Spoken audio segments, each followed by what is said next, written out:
রাসূলুল্লাহ সাল্লাল্লাহু তাআলা আলাইহি ওয়াসাল্লামের কাছে সাহাবী এসে বলেন, ইয়া রাসূলুল্লাহ, আমি আমার মাকে খাওয়াই, মাকে পড়াই, মাকে কাপড় চোপড় দিই, ঔষধ টষধ যা আছে যাবতীয় সবকিছু দিই, আমি কি আমার মায়ের হক আদায় করতে পারছি?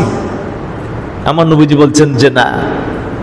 তারপরেও তোমার মায়ের হক কি হচ্ছে না? আদায় হচ্ছে না। তার মানে মা আর বাবা এমন এক হকদার যাদের হক সন্তানের কোনো কিছু দিয়েই আদায় করা সম্ভব। একটা জিনিস দিয়ে আদায় করা সম্ভব, মন দিয়া। মা বাবা যেমন মন দিয়ে, হৃদয় দিয়ে, দিল দিয়ে তোমাকে আদর দিয়েছিল, মায়া দিয়েছিল, স্নেহ দিয়েছিল, ঠিক তদ্রূপ মা আর বাবার প্রতি তুমি তোমার দিলটা দিয়ে, মনটা দিয়ে তাদেরকে মায়া দাও, ভালোবাসা দাও। আমার আল্লাহ হইতেও পারে তোমার এই ভালোবাসার কারণে মায়ের হক আল্লাহ পাক তোমাকে আদায় করে দিবে। সুবহানাল্লাহ বলেন না? এক কথায় তাদেরকে তুমি সন্তুষ্ট রাখো। আর তারা তো এমন এক জাতি, টাকা দিয়ে, পয়সা দিয়ে, ধন দৌলত দিয়ে খুশি করা যায় না। যদি মন থেকে, হৃদয় থেকে মা আর বাবাকে দুইটা ডাক যদি বেশি দেওয়া যায়, মা আর বাবার মন খুশি হয়ে যায়, মোমের মতো তাদের মনটা নরম হয়ে যায়। সুবহানাল্লাহ বলুন না? কিন্তু হক যেমন তারা বেশি পা, আর আমাদের থেকে কষ্টও তারা বেশি পা।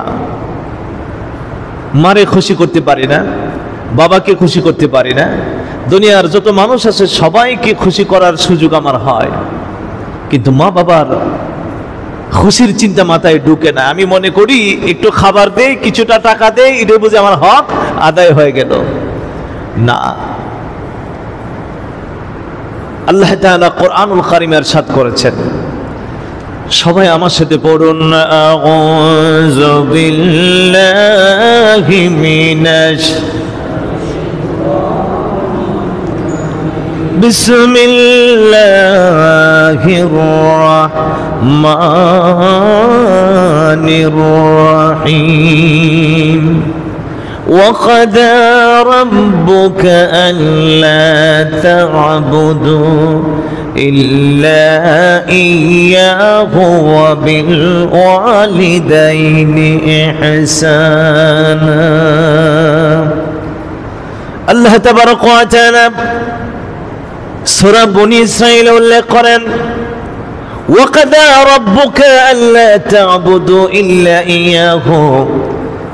হাবিব, ও আমার মাহবুব, ও আমার নবী, ওয়াকাদা রব্বুকা, আপনার প্রভুর নির্দেশ, আপনার প্রভুর আদেশ, আল্লাহ তা'বুদু ইল্লা ইয়াহু, কেউ যেন আপনার রবের ইবাদত ছাড়া অন্য কাহারও ইবাদত না করে।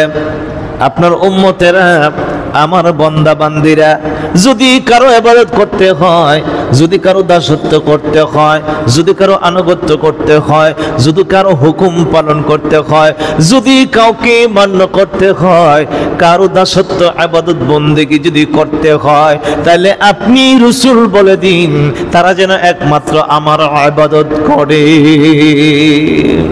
কার ইবাদত? আল্লাহ তাবারক ওয়া তাআলা বলেন, হাবিব, আমার ইবাদতের পরে, আমার বন্দেগীর পরে তারা যার হক আদায় করবে, যার সাথে সদাচরণ করবে, যাকে প্রাপ্য পাওনা প্রদান করবে, ওয়াবিল ওয়ালিদাইনি ইহসানা, আমি আল্লাহর পরে যার সাথে সদাচরণ করবে, যার হক আদায় করবে, তারা হলো তোমাদের মা আর বাবা। সুবহানাল্লাহ। এই হুকুমটা কার? জোরে কোন হুকুমটা কার? আল্লাহর পরে সবার আগে যার সাথে তুমি সদাচরণ করবে, যাকে তুমি মান্য করবে, যার হক তুমি আদায় করবে, এই দুইজন হলো কে? মা আর। এই হুকুমটা কার? আল্লাহ। আল্লাহর ইবাদত করা যেমন ফরজ, মা বাবার খেদমত করাও ফরজ। সুবহানাল্লাহ বলুন না? আল্লাহর ইবাদত না করলে যেমন কবিরা গুনাহ, মা বাবার খেদমত না করলেও কবিরা। শুধু তাই নয়, আমার নবীজি বলেন, শোনো, রেদা রব্বে রেদাল ওয়ালিদাইন, সাখাতু রব্বে সাখাতুল ওয়ালিদাইন। যদি তোমার মা বাবা খুশি থাকে, তাহলে আমার আল্লাহ তোমার প্রতি খুশি। আর মা বাবা যদি তোমার প্রতি গুসা থাকে, রাগ থাকে, নারাজ থাকে, আমার নবীজি বলেন তুমি জানিয়া রাখিও মা বাবা অসন্তুষ্ট, তোমার আল্লাহ তোমার প্রতি অসন্তুষ্ট। সুবহানাল্লাহ বলুন না। এই জন্য রাসূলুল্লাহ সাল্লাল্লাহু তাআলা আলাইহি ওয়াসাল্লাম বলেন, সাইয়্যিদনা হযরত আবু হুরায়রা রাদিয়াল্লাহু তাআলা আনহু থেকে বর্ণিত হাদিস, তিনি বলেন রাসূলুল্লাহ সাল্লাল্লাহু তাআলা আলাইহি ওয়াসাল্লাম বলেছেন, রাগিমা আনফুন সুম্মা রাগিমা আনফুন সুম্মা রাগিমা আনফুন। তিনবার আমার নবীজি একটা কথা বলেছেন, রাগিমা আনফুন রাগিমা আনফুন রাগিমা আনফুন। এই শব্দটা আরব দেশের একটা অভিশাপ। রাগিমা আনফুন তার মানে নাকের মধ্যে ধুলা লাগুক, তার মানে তার জন্য অভিশাপ। নাকে ধুলা লাগা, আমরা বলি অনেক সময় কপালে কি আছে, সুনকালি। আমাদের ভাষায় আমরা বলি কপালে কি আছে, সুনকালি। তার মানে কি, কপালে তোমার বিপদ আছে, তোমার দুর্দশা আছে। আরব দেশের তারা বলতো রাগিমান রাগিমান, তোর নাক ধুলায় মলিন হোক, তার মানে তোর উপর কি আসুক, অভিশাপ আসুক। নবীজি তিনবার এই কথাটা বলছেন। কাদের নাক ধুলায় মলিন হবে, অর্থাৎ কাদের উপরে এভাবে অভিশাপ হবে? রাসূলুল্লাহ সাল্লাল্লাহু আলাইহি ওয়াসাল্লাম বলেন, একটা শ্রেণী আছে যাদের অপমান, লাঞ্ছনা, গঞ্ছনা, যাদের কিনা বলে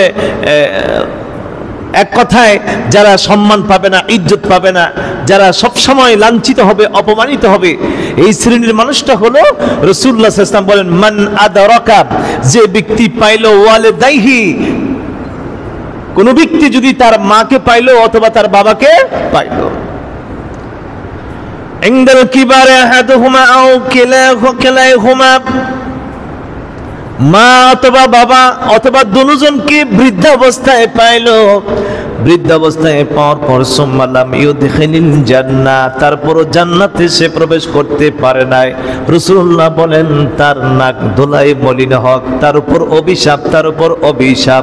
যারা মা পাইলো, বাবা পাইলো, মা পাওয়ার পরেও, বাবা পাওয়ার পরেও নিজেকে জান্নাতি বানাইতে পারলো না, তার উপর আমার আল্লাহর রাসূলের অভিশাপ। রাসূল বলেন, মা এমন এক জিনিস, বাবা এমন এক জিনিস, যদি তারা ঘরে থাকে তুমি জান্নাতে যাওয়া তোমার জন্য সহজ হয়ে যাবে। মা আর বাবা ঘরে থাকার পরেও যদি তুমি নিজেকে জান্নাতি বানাইতে না পারো, তাহলে মনে করতে হবে তুমি অভিশপ্ত, তুমি লাঞ্ছিত, অপমানিত, আবার আল্লাহর রহমত থেকে বঞ্চিত। জোরে কর নাউযুবিল্লাহ।